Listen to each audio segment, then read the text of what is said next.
అయితే గుండారంలో ఏర్పాటు చేసిన భోజనాలు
అవకాశం ఉంటది సార్. ఈ సభాముఖంగా అడుగుతున్నాం మమ్మల్ని, మా ఊరి వాళ్ళు ఓన్లీ ఇప్పుడు ఉద్యోగమే కాకుండా దానికి మనకు రోజు కూడా వచ్చే అవకాశం ఉంటది.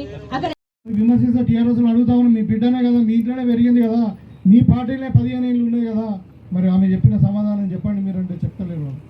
అంటే ఆమె ఇప్పుడు అబద్ధమేం చెప్పదు కదా, ఇద్దామే కదా, మరి మీ బిడ్డ చెప్పి దానికి సమాధానం చెప్పండి. మొన్నదాకా మేము మాట్లాడుతానేమో మీరు అంటే కాంగ్రెస్ వాళ్ళు గట్టనే మాట్లాడతారు, పోయి వాళ్ళకి పడది, మాకు పడది, ఏదో మాట్లాడుతారండి. ఇవాళ మీ బిడ్డనే మాట్లాడాలి.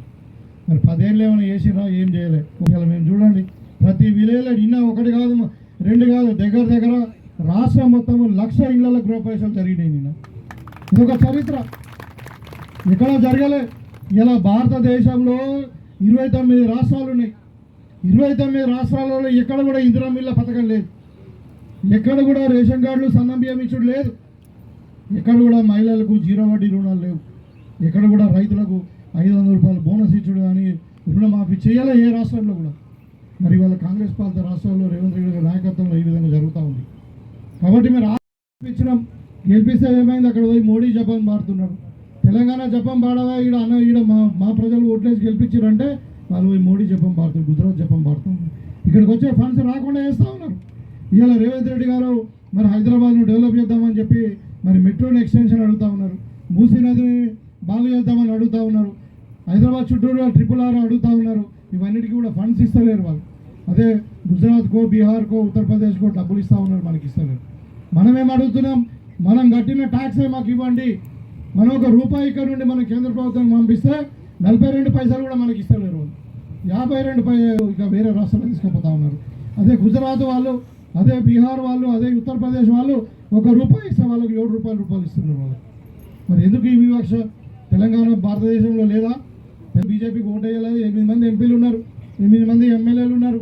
మరి ఏం చేస్తున్నారు అంటే వాళ్ళు తెలంగాణ వ్యతిరేకంగా పనిచేస్తూ ఉన్నారు. ఇవాళ తెలంగాణ రాష్ట్రం ముందుకు పోతూ ఉంది. అదొకటి ఏంటంటే వ్యవసాయం, రెండవది సంక్షేమం, మూడవది విద్య, నాలుగవది వైద్యం, ఐదవది ఎంప్లాయ్మెంట్ జనరేషన్ అంటే నిరుద్యోగ నిర్మూలన. ఈ 5 లక్ష్యాలతోని మనం ముందుకు పోయి మరి తెలంగాణను భారతదేశంలోనే నంబర్ 1 రాష్ట్రంగా తీర్చిదిద్దాలని చెప్పి ఒక రైజింగ్ తెలంగాణ స్లోగన్ పేరు మీద మనము మన తెలంగాణను 3 భాగాలుగా వివరించుకున్నాం. ఒకటేమో క్యూర్ అంటే urban area, core urban area, ఇంకోటేమో మరి ఇది రూరల్ ఏరియా, ఇంకోటేమో మళ్ళా మధ్యన క్యూర్, రేర్, ఇట్లా 3 భాగాలుగా మనం విభజించుకున్నాం. ఇవాళ ఆ భాగాలలో అభివృద్ధి జరుగుతూ ఉంది. అయితే ముఖ్యంగా ఎడ్యుకేషన్ గురించి మీకు చెప్పాలి. గతంలో స్కూళ్ళు స్టార్ట్ చేసిందంటే కులాల పేరు మీద స్టార్ట్ చేసి, బీసీ కులాలకు సపరేట్ స్కూల్స్, ఎస్సీ కులాలకు సపరేట్ స్కూల్స్, మరి మైనారిటీలకు సపరేటు, ఎస్టీలకు సపరేటు, ఇట్లా కులాల వారిగా విడదీసి స్కూళ్ళు పెట్టారు. నేను కూడా గవర్నమెంట్ స్కూల్లోనే చదువుకున్నా. ఇక్కడ మన మీకు అందరికీ కూడా తెలుసు, ఇక్కడ తిరువనపల్లిలోనే నేను 7th వరకు నేను చదువుకున్నాను. తర్వాత ఒక సంవత్సరం గుండారంలో ఉన్నాం, తర్వాత పబ్లిక్ గవర్నమెంట్ ఖలీల్వాడి స్కూల్లో చదువుకున్నాం. అక్కడ ఏ గవర్నమెంట్ స్కూల్లో కూడా కులాల వారిగా స్కూళ్ళు లేకుండే. ప్రజల దగ్గర పోయి మరి మాకు అవకాశం ఇవ్వండి, తెలంగాణ ఇచ్చిన పార్టీగా, మరి స్వతంత్రం తెచ్చిన పార్టీగా కాంగ్రెస్ పార్టీ మాట మీద ఉంటుంది, మరి మాకు అవకాశం ఇవ్వని చెప్పి పెద్దలు రేవంత్ రెడ్డి గారి నాయకత్వంలో రాహుల్ గాంధీ గారి సూచన మేరకు మనం ప్రజల దగ్గర పోయి కొన్ని వాగ్దానాలు చేయడం. 4 బ్లాక్లు వస్తున్నాయి, పెద్ద బంగ్లాలు ఇవి. ఒక్కొక్క దాంట్లో 6 క్లాస్ రూమ్స్ ఉంటాయి. అంటే 4 ఇంటూ 6 అనేది 24, ఒక్కొక్క ఫ్లోర్ అట్లా 3 ఫ్లోర్లు వస్తాయి. ఇవి ఇంత పెద్ద బ్లాక్లు వస్తా ఉన్నాయి. తర్వాత ఇదేమో డైనింగ్, అక్కడ చూస్తున్నా మీరు చూడండి, ఒకటేసారి 1500 మంది పిల్లలు అన్నం తినేటట్టు డైనింగ్ హాల్ ఉంది. ఇదేమో డార్మెంటరీ అంటే హాస్టల్, పిల్లలు ఉండడానికి 5వ తరగతి నుండి ఇంటర్మీడియట్ వరకు ఉంటుంది. ఇది పిల్లలు, చిన్న పిల్లలకు వేరే హాస్టల్, పెద్ద పిల్లలకు వేరే హాస్టల్. 3 బంగ్లాలు వస్తున్నాయి, 3 ఫ్లోర్లు. అదేవిధంగా పిల్లలు ఆడుకోవడానికి ఒకటి పెద్దది, ఇది ఫుట్బాల్ స్టేడియం. ఇది మళ్ళీ రన్నింగ్ ట్రాక్. ఇది 400 మీటర్ల ఒక రన్నింగ్ అంటే పరిగెత్తడానికి ట్రాక్ ఉంటుంది. ఇలా దీంట్లోనే మరి అన్ని కోర్టు అన్ని కూడా వాడుకోవడానికి ఉంటుంది. అది కాకుండా ఓపెన్ ఎయిర్ థియేటర్